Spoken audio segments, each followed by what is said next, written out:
What's up? So I've been dancing my head for about 14 seconds.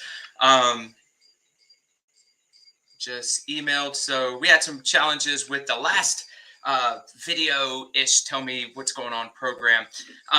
So we moved to the StreamYard program, which if you ever want to get into StreamYard, go ahead, look into the description. You can grab one. We do have, I think, a discount or some type of affiliation with them to help you get started with StreamYard. We love StreamYard. It is able to blast out to a ton of other platforms that you might have. And we do the same. We do the same for Be More Training, and we do the same for this now. So what's up, JB? Can you hear me? Yeah. All right, cool. So now we're waiting for Micah. Once Micah's in, we're going to get started to let you guys know how to bulletproof your biz plan. Ain't that right, JB? Yeah. That's right. That's right. That's right. For today. Yeah. So I know that our host is still running into the studio. She had to park her Rolls Royce, so she's doing that real quick before she comes sliding on in here. I love it. Yep. So when she comes in, she'll jump on and give us some value. But for anybody who's watching, let me pull up the comments. For anybody who's watching, yo, what's up, Blake? If you're watching, if you have questions about how to bulletproof your world, your business plan, put the comments or the questions now. And as Micah jumps out of her Rolls Royce, she is now here and ready to host this. So what's up, Micah? Thank you so much. I'm sorry we had some technical difficulties all on my end. So thanks, Ruben, for jumping in. And I will be switching to StreamYard as well. Love StreamYard. Oh, Micah, I have a discount code in my in the description. So make sure you use that so I can get a kickback. Fantastic. Let me send that. Hold on. I got to tell that to Paige. Okay. All right. Yeah. Sure. I texted her this morning. I was like, get us on StreamYard. So get a discount code from Ruben. Don't you guys love this live that we get to do this? So there you go. Entrepreneurship isn't sexy. Sometimes there's faults in it, and that's okay to show that. Awesome. Well, hey, I'm really excited for today's Winners Wednesday. And you know, we do this monthly session. We have different topics every single month, but this one I think is extremely special in that we're talking about how to build a bulletproof business plan. And so I think, you know, especially with the market shifts that we've seen, call it a shift, call it a correction, what have you, whatever you want to call it. But the reality is real estate agents right now are really honing in on their production. And to be honest, JB and Ruben, I almost feel bad for the agents that got in the last 12, 24 months because they really don't know what a real market is, right? So, you know, I think a lot of people are looking at their production. Production has gone down. So how can we ensure that not only do we stay in the business, but more importantly, how do we thrive? And we do that by creating a bulletproof business plan. So we're going to share some tips and tricks. If you've got any questions for us, I'd love for you to put them in the chat. I know Ruben mentioned that earlier. Also, if you stick around the entire episode, put your email at the end, and we're actually going to give you a one-page bulletproof business plan that I've used for years. So you guys ready? Ready. Awesome. Hey, Ruben, are we tagged on Facebook? Is this going to us as well? Facebook, LinkedIn. You're not tagged. No, of course not. Awesome. I forgot. We want to share it with our peeps. Yeah, there we go. So I'm going to get started here, and I've got kind of just my list of things to talk about. And my first one here is actually, how do you identify your client avatar? And the reason why I think this is so important is because a lot of times in real estate sales, it's just kind of like throwing a dart at the wall and hoping that it sticks. And so I think, you know, having that blue ocean strategy instead of going after anybody and everybody, how do you really hone in where you're no longer in competition with probably the thousands of agents that are in your market? So what would you guys say are some of the strategies that you've used in order to really hone in on your client avatar and set yourselves up from, you know, aside from the rest of the agents in your market? Yeah, JB, you want to jump on that while I figure out how to share it to y'all's pages real quick? Yes. So I think for us, we just really focus in on, you know, the people like we are. I lean on my community. My kids play sports, so I lean on. I'm in conversation with those people. We're very intentional about, and whether it's right or wrong, we're intentional with price point. So, we're not trying to work everything from 50,000 to 5 million. We kind of pick our niche, and that's where we stay. And so, just being in conversation with people like us, the people that are already in our lives, and kind of go from there. I love I think it. I did it. Sorry. I got a notification, so I think you did, Ruben. Thank you. Hold on. All right, JB, you should have as well. Yes. All right. So in terms of the avatar, that's something that I think you'll learn to move into. Did you explain what an avatar was? I have a face on the phone. No, actually I didn't. So yeah, I just kind of made that assumption, but let's go ahead and kind of take a step back and explain it. Yeah. So what is an avatar? Is that like an odd alien that comes from a different planet that you stare at awkwardly, or is it the ideal person that you want to work with, in essence, your market? So if you got a product or a service, the idea is to build an avatar of the perfect person who is going to use that product or service. And that's the person you go after. So that's an avatar. Comment below. Let me see. Comment below if you even have an avatar. Comment below if you don't have an avatar. And, maybe we could reach out and help you with that. But overall, that's an avatar. For us, the thing that we're focused on, oh man, so I don't know if we've gotten very specific with an avatar because it's changed for sure. I'll say my first year avatar was anybody with a pulse. Anybody that could breathe and had a pulse, they were my avatar. That's who I was going to work with. Once you start getting beat down by who the lookers are and not the buyers or the true sellers, you start to identify what that avatar looks like. And now it's, who has to move, which in our market is a PCS, right? They got to move. The military's moving them. It could be something like that. It could be to where they need to move out of the house because they're young and they're moving out and they're going out on their own, or somebody who needs to sell the house because they had that young person leave their house and now they have to downsize. So you go for more of the wants or more of the needs that client needs to go into, and that's who you start to focus on. Now it's starting to become a more of a higher price point, like JB said, and that's okay if we don't get a few of the ones who don't want to work with us, which is totally fine.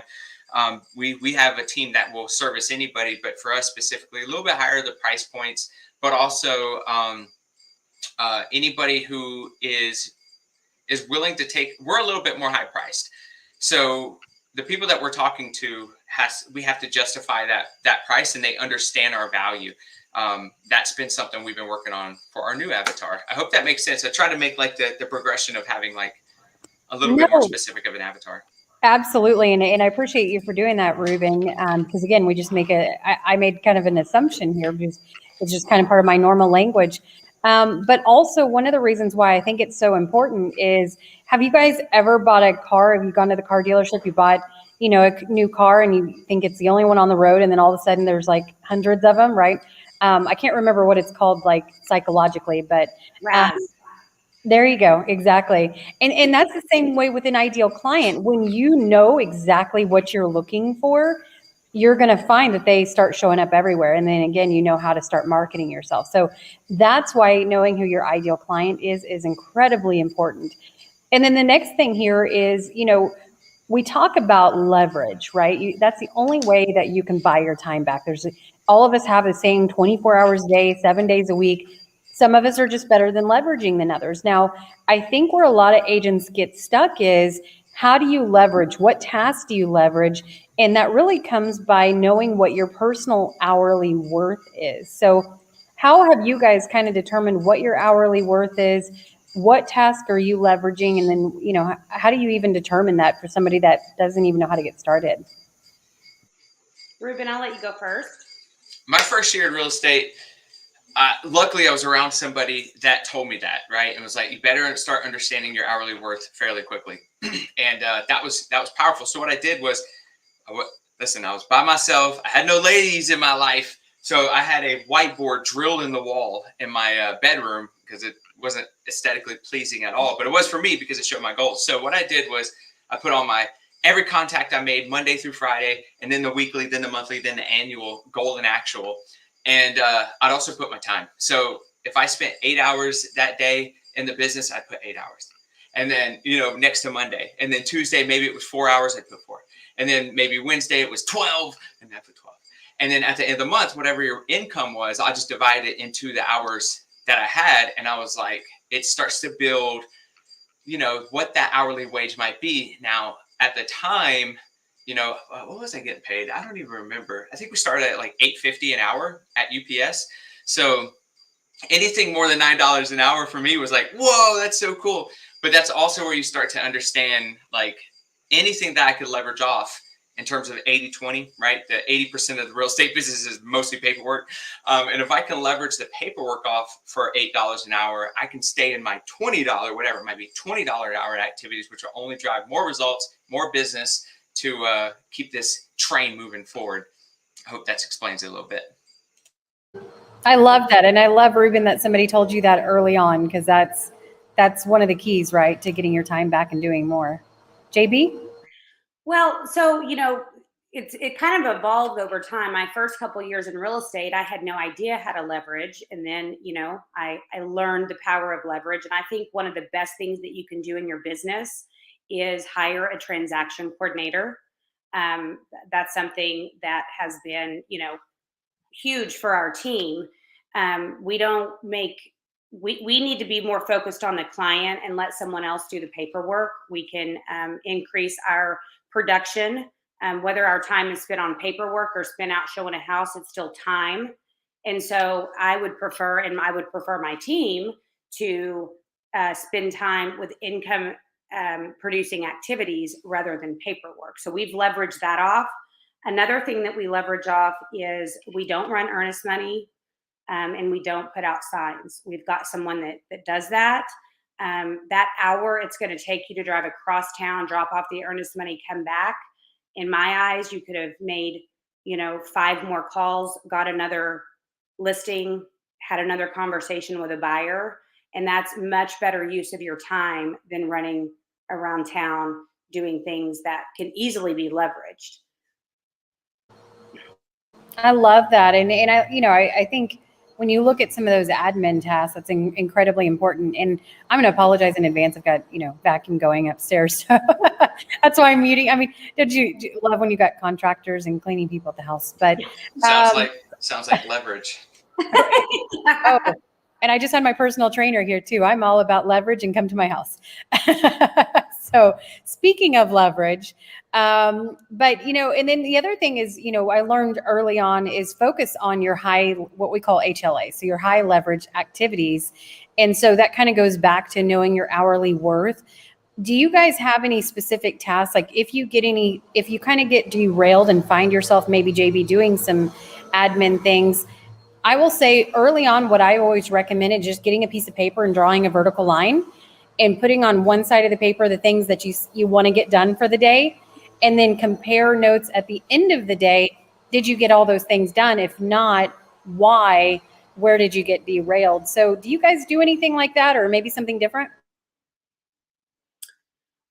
I think it's helpful to just know what your job description is as a real estate agent. I think that what we should be doing as agents is prospecting and writing contracts and showing homes. And if it's not on that list, I know you can't always do it all at once. I didn't do that. I had to work my way up to that. But when you start seeing the value in spending your time doing those things, the income comes and the ability to leverage comes along with that. You just have to be very disciplined in sticking to your job description and leveraging out the rest.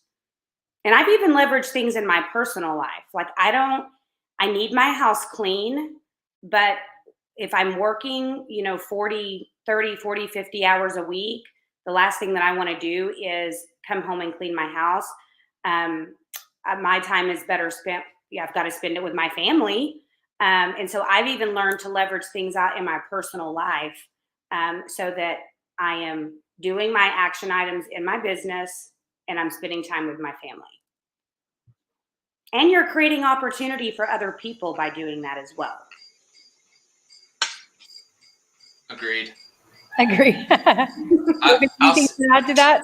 Yeah, so it's funny you brought up the paper thing, because my first year in business, I found, because I was, single dad working at UPS, trying to make real estate work and going to school at the same time. Like, time was so crazy limited, which is why I'm kind of like a Nazi with my calendar right now, and always have been.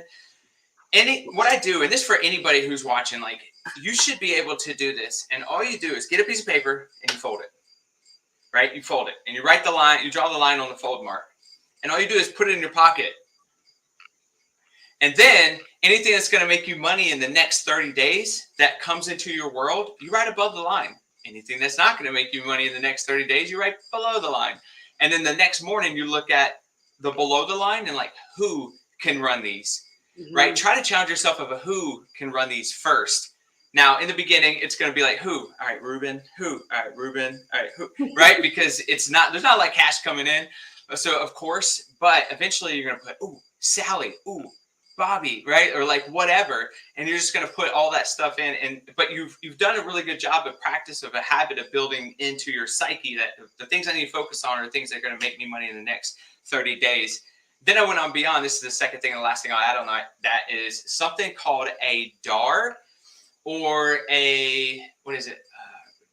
something opportunity finder or something like that. But a DAR is a daily activity report. And what it is another piece of paper that every 30-minute increments are broke down for 24 hours. And you have an alarm on your phone that buzzes or dings. And then you would write down exactly what you're doing every 30 minutes. Do it for 1 week. 1 week. As a matter of fact, if you want that DAR, say DAR in the comments and I'll pass it to you. I'll give it to you. But it's a really quick clarity point of, like, you say you're busy, right? Now let me just see your DAR for 1 week, and then we're going to highlight why it took you, an hour to check 2 emails, right? Like, what are you really doing? You're doing this, you're scrolling, you're not spending enough time in the business, and that's your fault, and you need to take accountability of that. And the DAR will expose you, my friend. So if you want to be exposed, put DAR in the comments, and I'll pass you that. I love that. Well, entrepreneurs, we all need to be exposed, right? Because at the end of the day, that's how you hit your goals. So, we talked about finding your ideal client, knowing your hourly worth, then being able to leverage.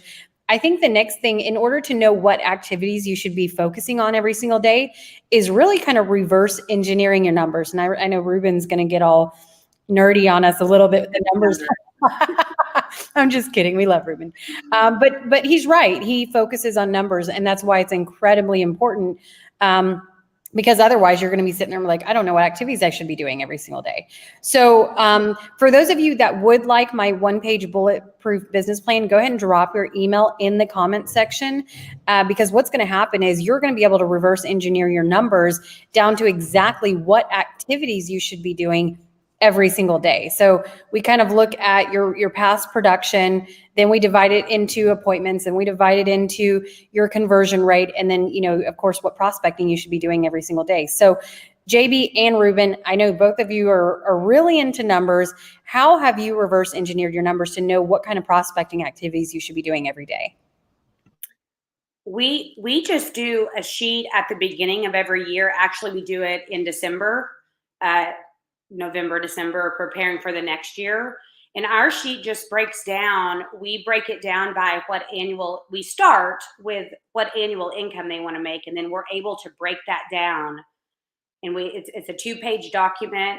And at the end of that lets us know, okay, if I want to make this, I've got to, every month sell 3 houses with this average price. There's a formula to it. But I've been doing that since year 1 of my real estate. And so I'm never guessing what I have to do to get to my goal. And so we take our market average, and let's just say it's 2 deals a month. So that's 24 things a year, or 24 houses a year. We take that 24 and then we times it by our market average, and we get a volume number. So, there's many ways that you can do this, but we're never guessing in order for us to hit our income goal, We break it down so when the year starts, we know, okay, we've got to help 3 families a month in order to hit this. And I've done that for 16 years. I love it. I love it. And that's how you're able to have the production team and double your business, right? Is because you know your numbers. Now we all know that Ruben knows his numbers too, right? So well. Mine's simple math. Yeah, well, and I think that's where it starts, because I was even going to say, you know, I want to go back to the first year in real estate, and again, blessed to be with somebody who made us follow our numbers, and was probably a little bit more, which I think I might have got some stuff from, but less emotional, way more logical, right? Could care less about what you have going on during the day. Hit this number, and by hitting this number, this is going to happen. And so I've really been taking that into play. So my first year, you know, all I wanted to do was make as much as a UPS driver. If I could make as much as a UPS driver, that would give me the confidence to quit UPS. At the time, and I don't even know what they're doing now, but a UPS driver in our market was making about $1,000 a week. So if I knew if I could gross, not net, if I could gross $4,000 a month, then that would give me the confidence. So I said, man, how am I going to do that? $4,000 a month. Okay. So our average commission in our market, let's just say it's $2,000. Because we were at a low price point at that point, probably 140, maybe 150,000 or something like that. And it was on a team. So split. So let's just say I needed to sell 2 homes in order to make 4,000 gross. Okay. Well, we know that warm leads are 20 to 1. So if I need 2 sales, I need to get, let's just say 3 appointments in order to get 2 sales, because there's a conversion there too on appointments to closing.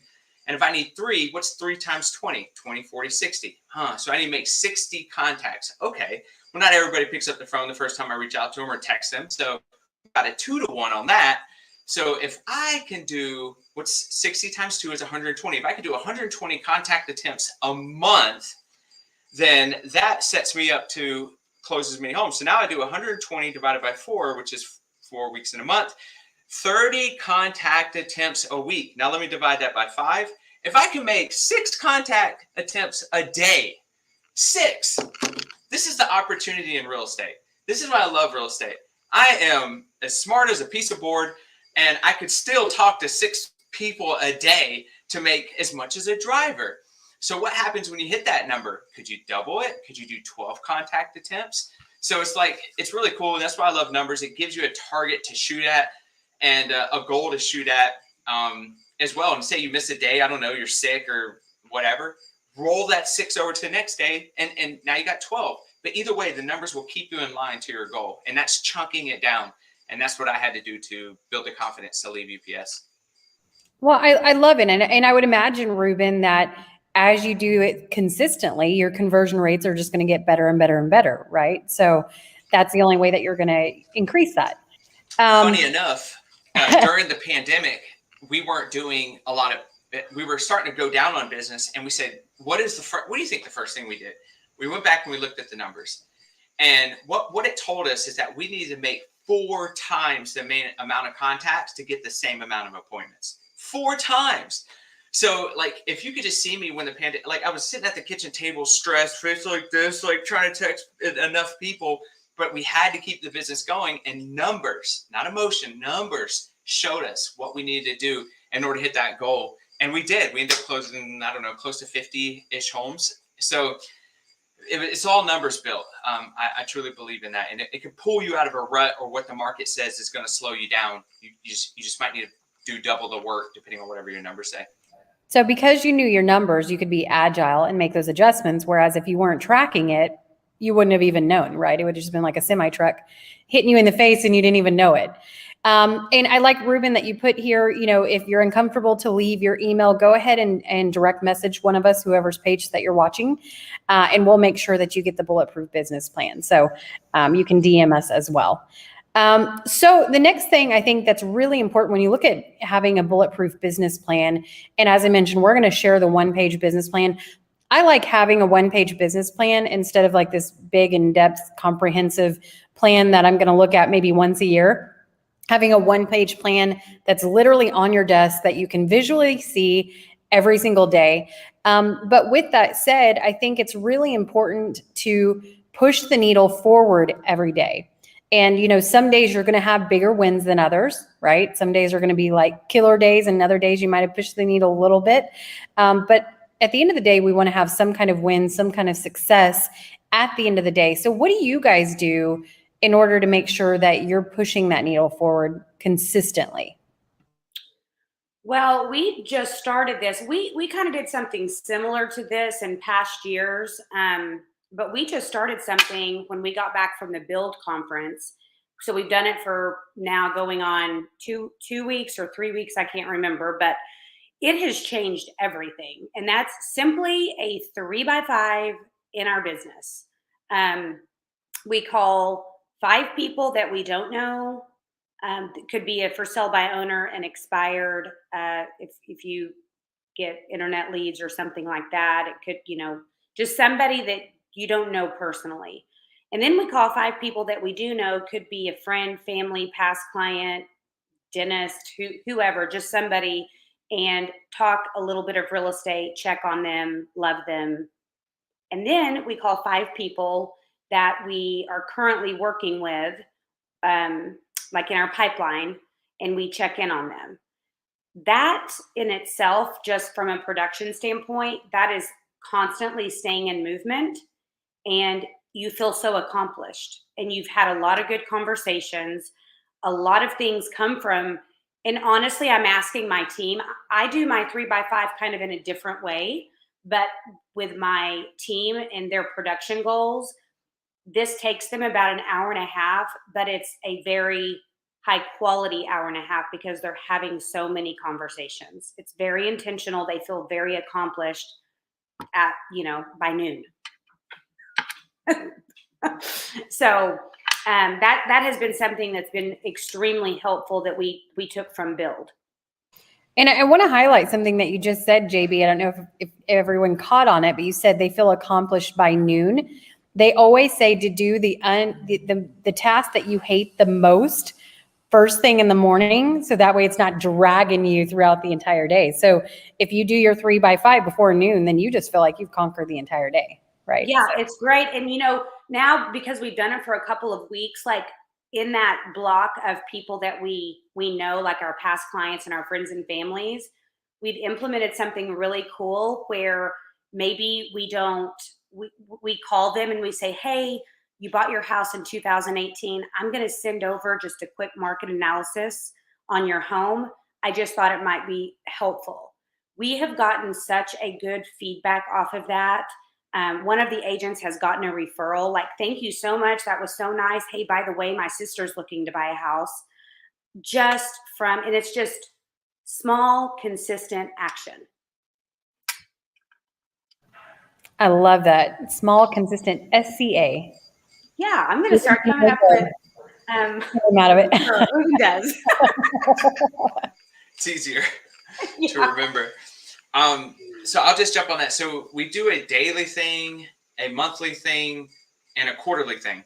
So the daily thing is actually with the locker room, and within our Slack channel, we have an II of the day, which is an impact item. What are you going to do today? And a WOD, or the win of the day, that what did you do today that really excelled and helped you move forward? So you got an II and a WOD, and everyone does that every single day. And it can be personal or professional, by the way. Like, it doesn't have to be all business on that. My team and I, we meet and we do a profit powwow. So this is something interesting. Something we figured out, something we talk about is how do you increase profit without necessarily increasing units sold? So that's where I said, we've increased our value, which has only increased our price. So we take 8% listings right now, and have been since the pandemic, which also helped us get through the pandemic. So that's been a really good conversation, and challenging our people and our mindset. Are we worth the 8%? Which, oh, by the way, being with EXP, who's teaching us how to sell homes for cryptocurrencies, the express offers portion of it. There's a lot of stuff that we could pull from that helps our value grow as well.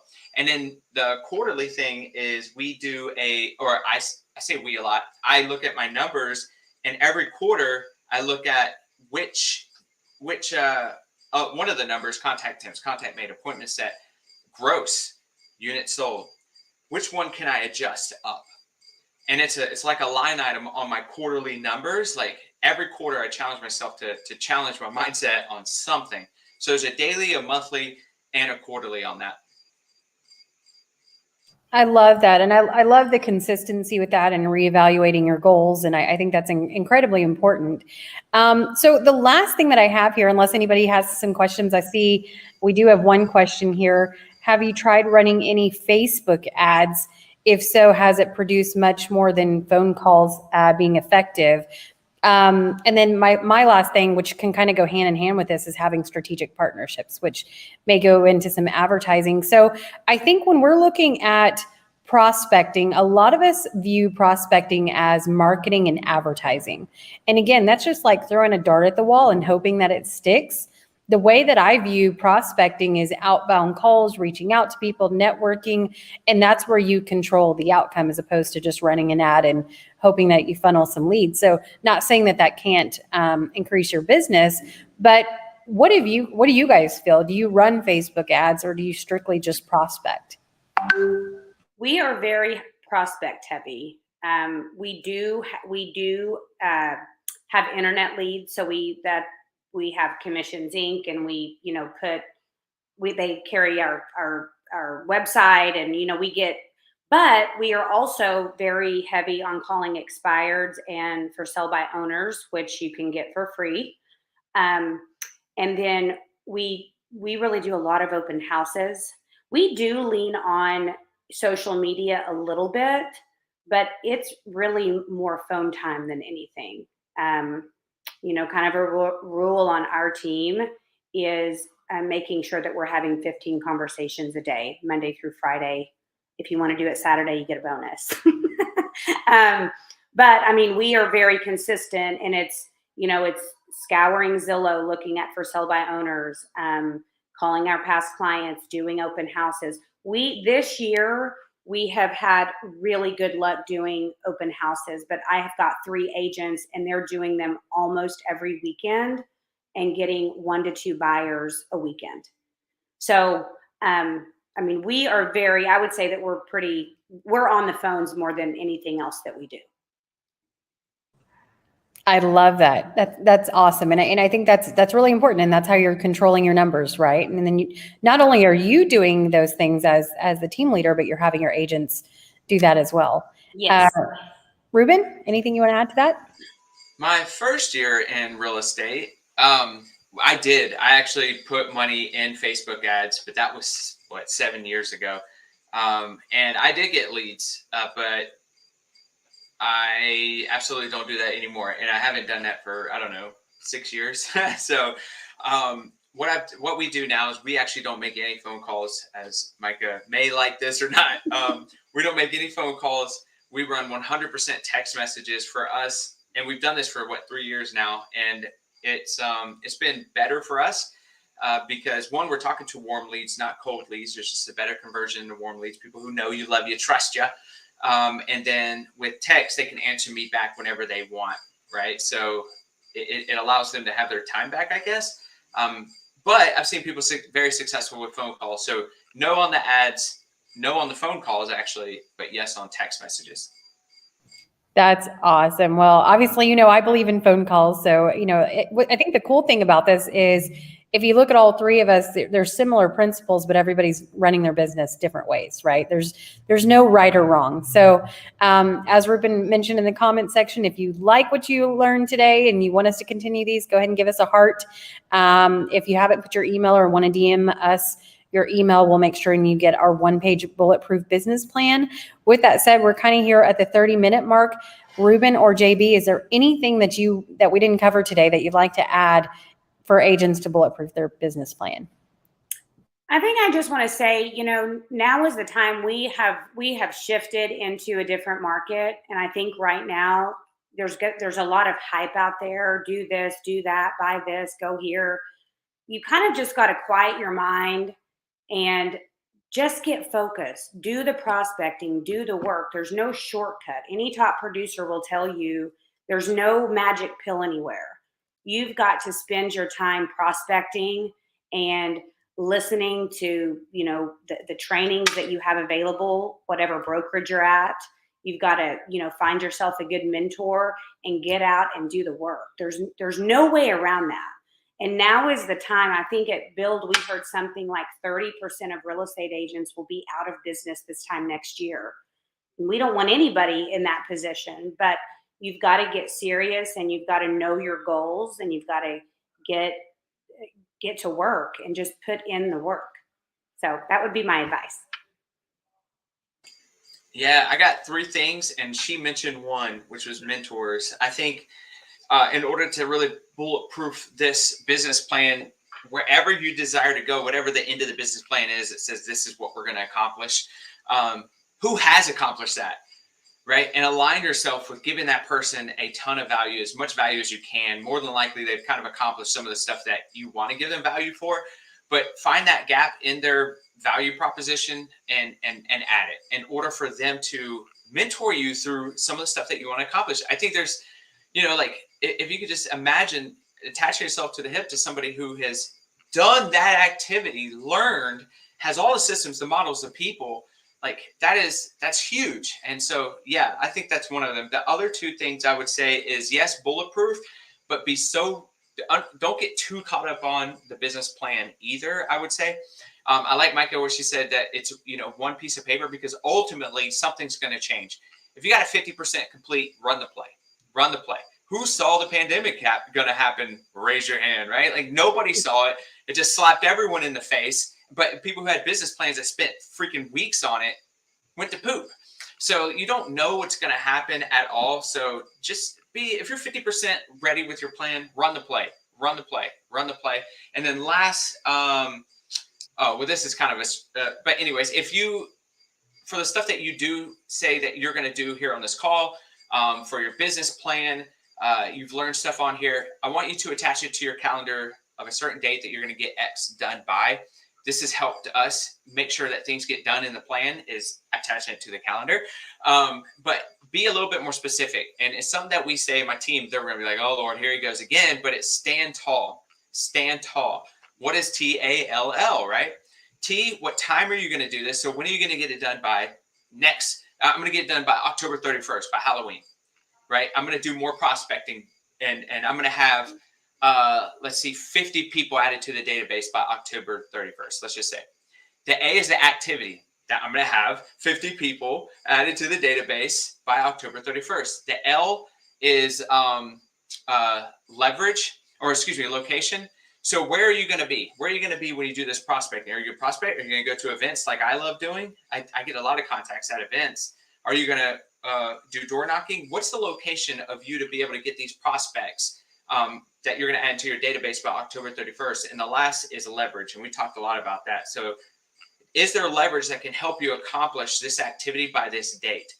And if so, if it's door knocking, you need paper, right? You're going to need some flyers. You're going to need some probably nice shoes, right? And if it's hot, you're going to need an umbrella and a spray bottle or something. Like, think of this stuff ahead of time. If you're going to be inside, what do you need? If you can stand tall on your activities, the things that you said you're going to do within your business plan, that's going to help you get a lot more specific, a lot more prepared to make sure that goal happens. And that's my last little tidbit right there. No, I love that. And I completely agree. And even back to kind of the business plan that we're going to share, it wouldn't take you more than 2 hours. If you really sat down and you have your numbers, probably even an hour, right? So it's not something that, you want to spend. I think a lot of times we spend too much time preparing and not enough time in action. So you're going to find it's very simple, very easy to look at and stay on track. So with that said, I want to thank you both for, jumping on today's call. I know we had some technical issues in the beginning, but I think it was a great call, a lot of great information packed in. And for those of you that are watching, if you like this, please give us a heart, give us a comment. And if you have any topic ideas, we do this the second Wednesday of every month. So if there's anything that you'd like to hear us speak on, then definitely let us know and we'll try to get it in the queue. Thank you guys so much. I appreciate you both. Thank you. Thank Bye, you. guys. Thank you. Have a great rest